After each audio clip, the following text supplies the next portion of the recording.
Good morning. Good morning po. Ayan, at ngayong araw po ay November 24, Monday. Ayan po. Alas 7 na nga po.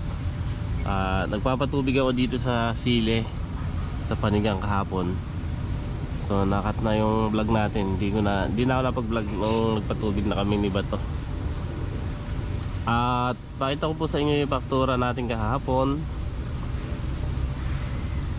Ito, sinil lang po sa akin. At ang presyo po ng upo 45, Yusita 110, at saka yung sigarilyas po 190. Yan. Maganda. So pakita ko po sa iyo yung sitaw. Ayan, pitasin na naman po mamaya. Oh, tapos may upo na naman tayo. Dahil ng bulaklak. Oh, ayan po mga katong. So, dahil ng bunga. Oh, oh, bumaba man ang presyo ngayon, dumami bunga.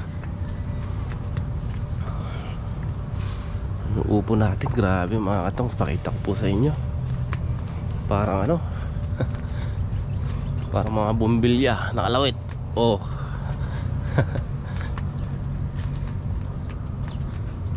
Oh, bumaba na yung balag.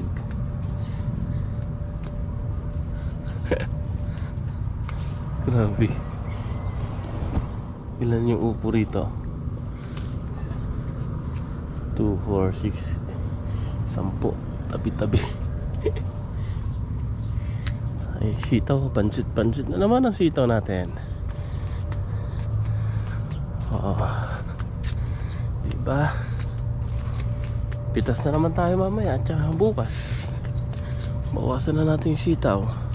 Talagang mabilis lumobo yung sitaw natin, no? Pitasin na mamaya to. Bukas yan, lobo na naman. Pero bukas pa biyahe talaga kasi kahapon lang sila nagbiyahe. Ang gagawin lang natin, pipitasin lang uli natin yung sitaw. Ayan, oh. Bilis, sinagad namin to ng isang pitas. Ayan, lobo na naman yung mga malalaki.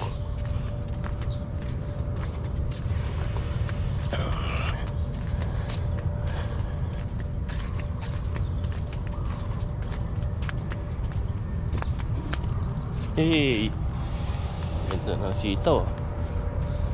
Kakatalbos na.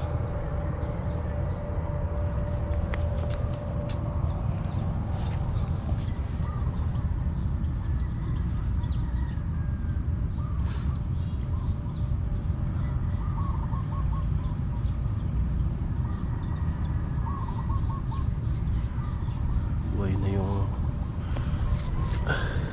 sili.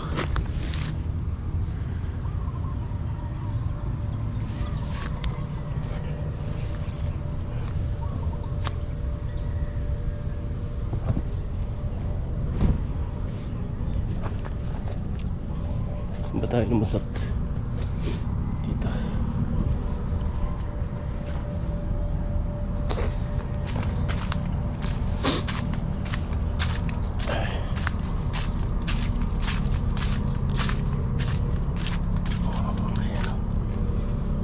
Ayan ang upo. Ang upo. Imagine nyo po mga katongs. Oh,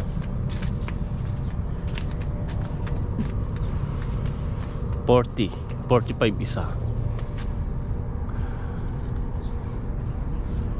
Medyo bumaba. Kahapon daw kasi walang ganong buyer linggo. Oo nga naman, natapat tayo sa linggo. Kasi ng linggo matuman. Ayan, oh. Tayong bunga.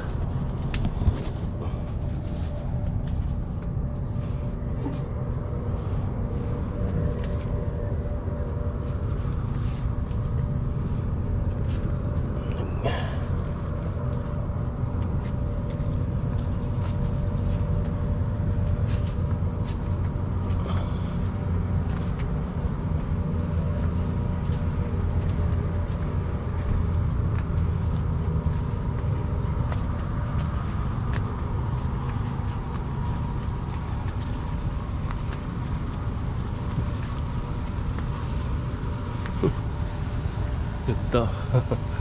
Dami.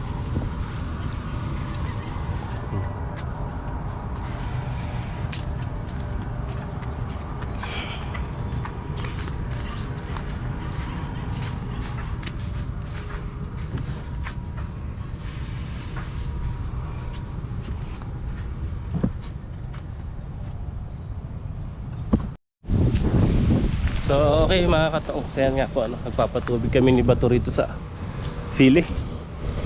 Yung ating sili na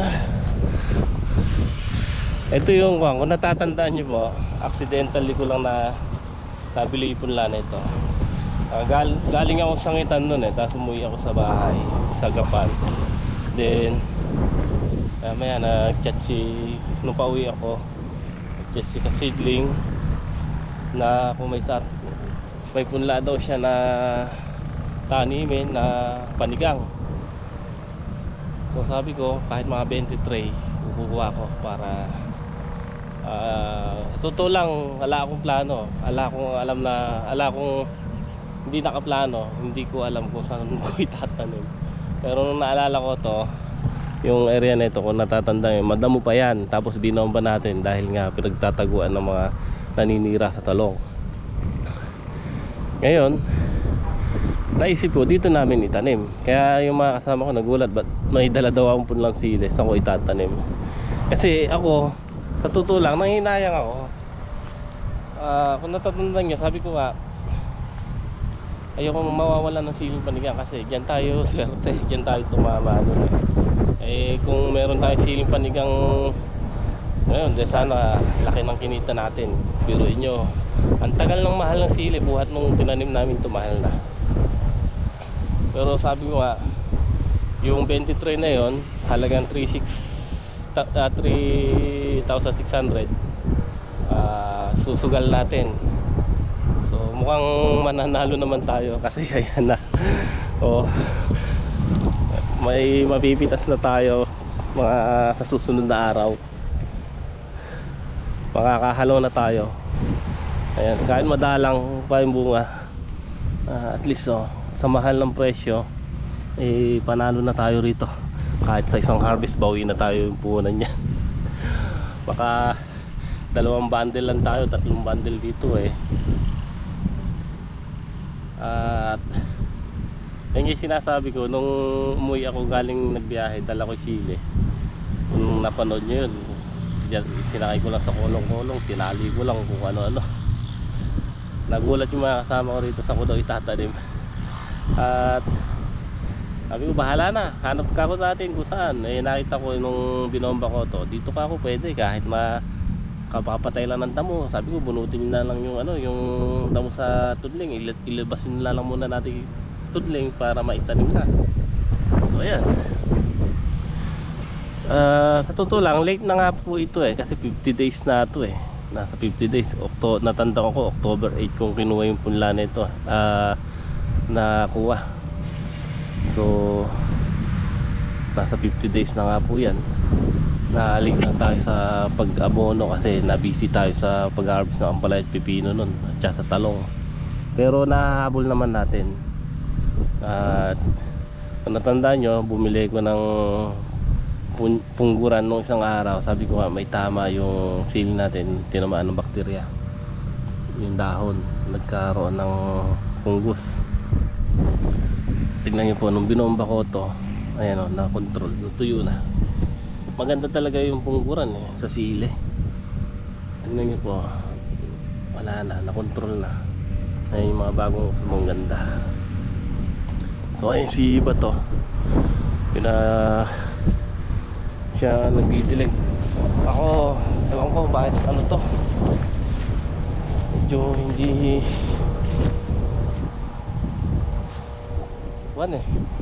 mapait yung panglasa ko. Tapos yun nga, siguro sa sipon nga bukas siguro pag biyahe ko uwi muna ako sa amin at papacheck up ako para mabigyan tayo ng gamot.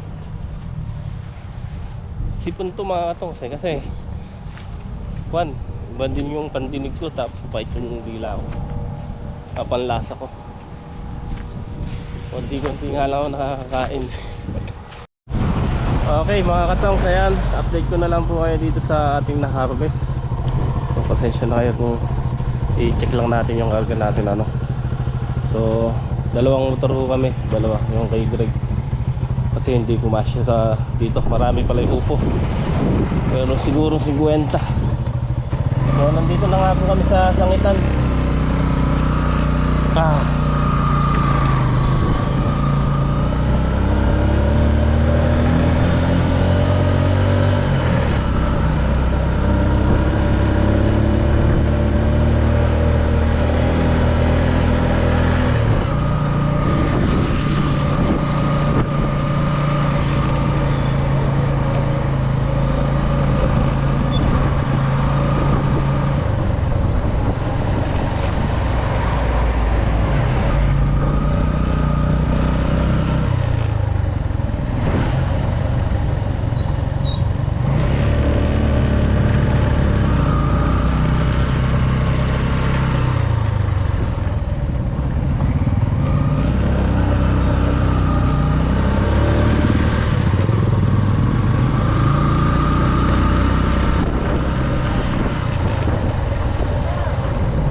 Ma'am Helen po.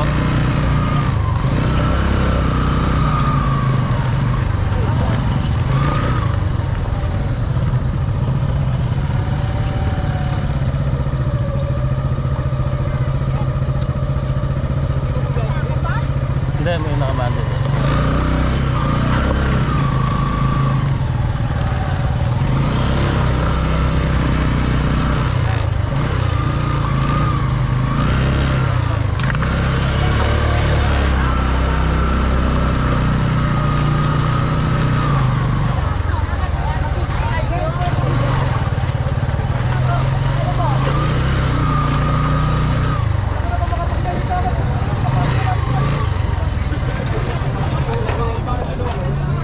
Boss.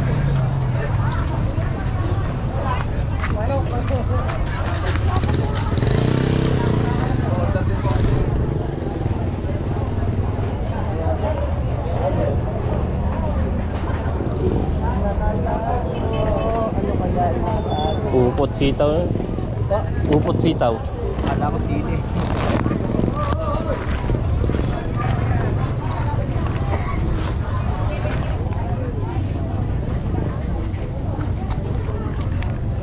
Baba mo na.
Bandilim pa.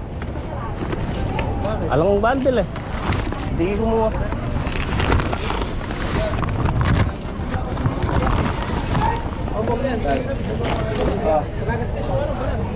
Hindi. Wala ka ng bandan. Ay, ayun o, durog ba?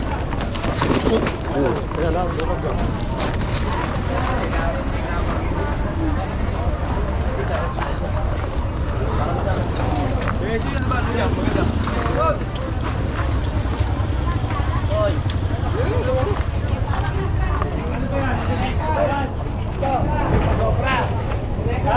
Meron!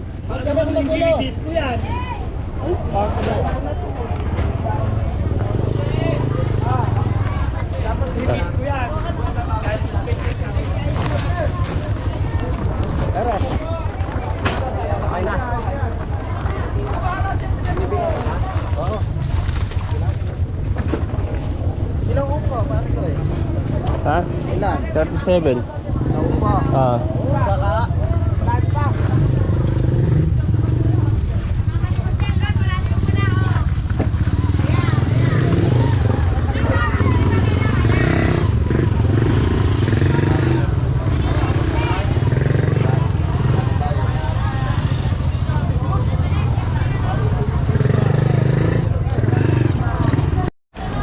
Ayun na. Dahil nagtino.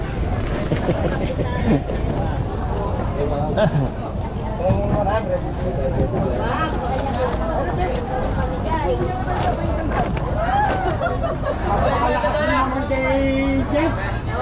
Sandaan.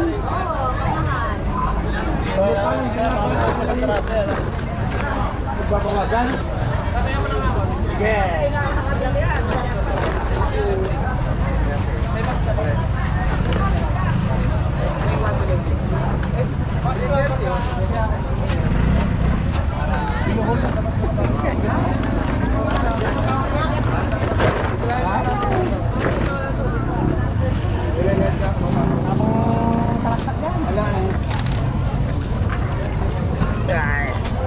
Minsan mo, binuhol lang ito. Nalulugi tayo dito.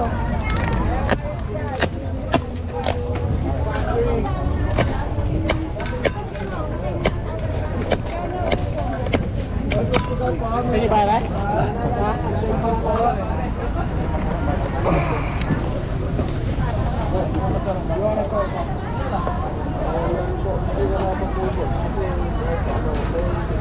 Finish.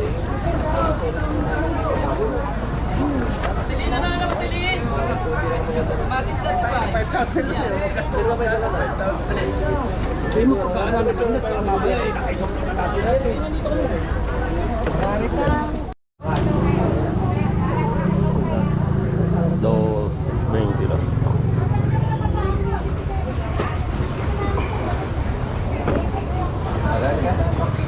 Huh? Bali, eto pare yung atraso. Sitaw. 5-9 border.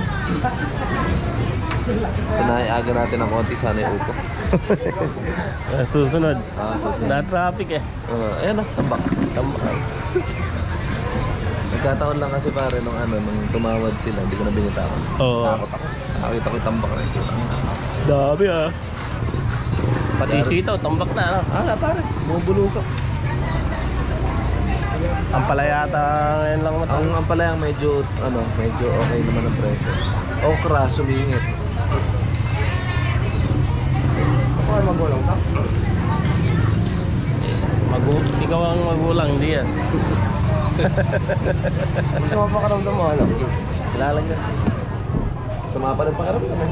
Uwi nga ako ng Gapan. Ay, magpapalabas ng init ng katawan. Yung bata ko umuwi ng Tarlac. Magpapalabas ng samahan ka niyan. Amis lang yan eh. Pawis. Kasi mo huwag kang mag-aircon. Ha? Huwag sa aircon dito na ito. Kinabukasan, maladayang. Meron sa kuko, ano? Nahangin po eh. Kinabukasan, wala yung lagyan. Amis lang na namuuyan eh. Alin? Dito mo 200. 200.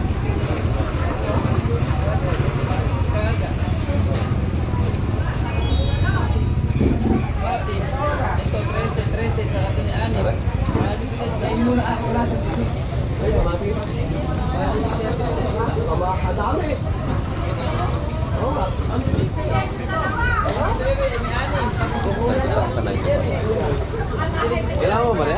Kailangan mo? Hindi na rin. Kailangan mo?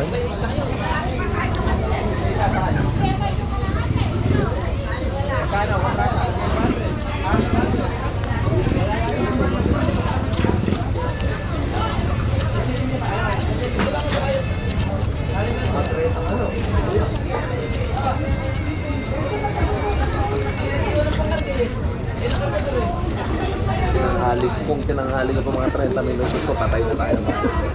Pag-nas tayo sigurado. Dami nga, yung utang na hindi na niya.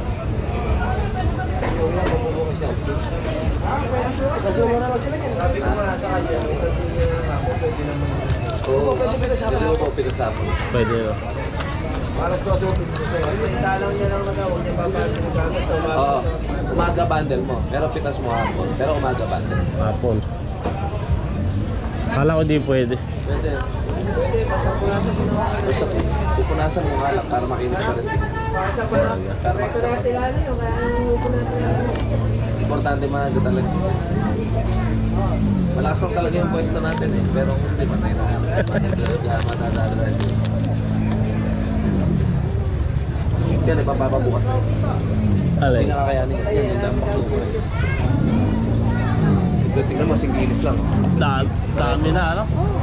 Singginis lang kayo.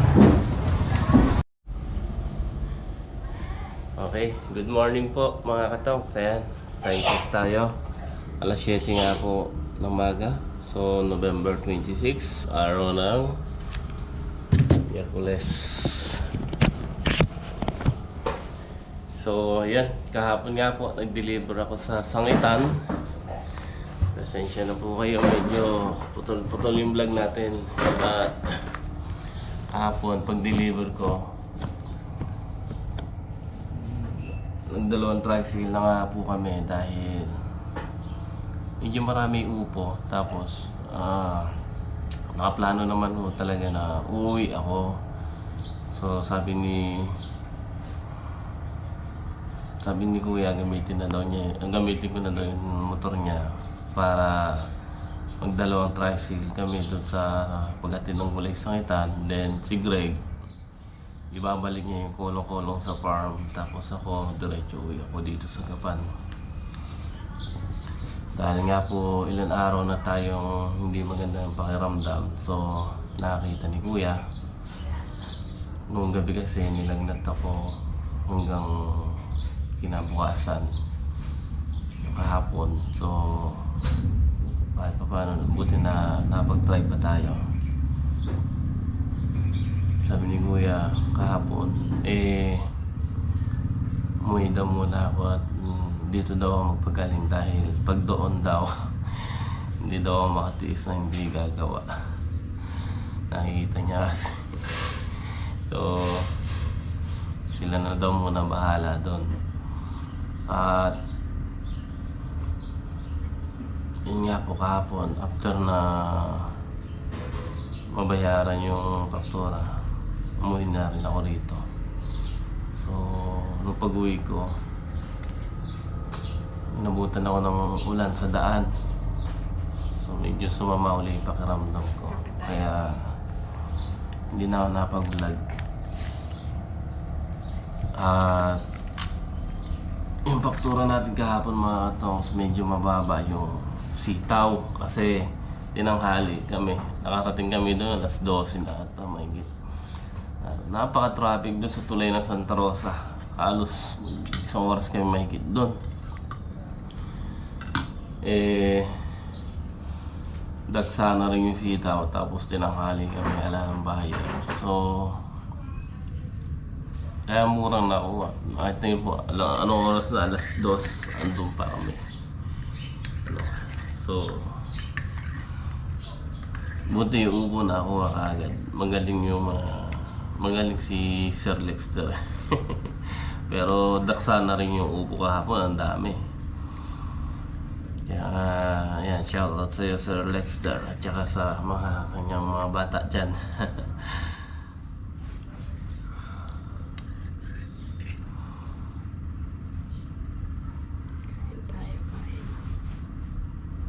Kain muna kami mga katapos. Yan o.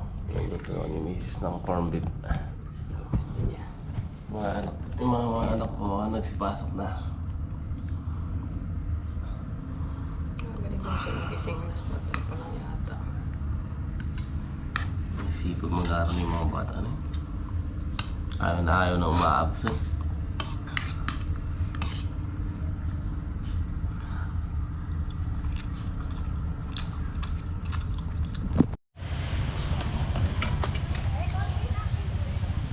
Ayan po mga katongs, oh. Buti po rito, araw-araw umuulan. Doon sa farm, kailangan ng ulan. Ayaw umulan.